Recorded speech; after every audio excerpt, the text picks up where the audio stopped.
Hello everyone, welcome back to our channel. In this video, I will show you good screens recorder for Android. So let's get started. First of all, open Play Store and search this. I don't know how to pronounce this, but when you enter it and hit searching, you can see this grim application on which my icon is printed. Now just install it. After downloading, simply open it here. As you will see, our very simple, interface.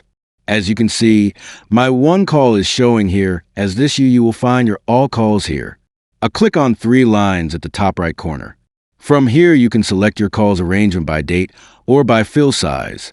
You can also search any call by clicking on search icon.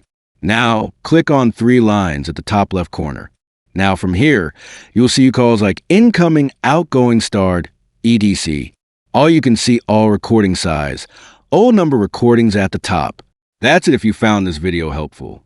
Please give this video a thumbs up or don't forget to subscribe. See you in the next video. Till then, goodbye.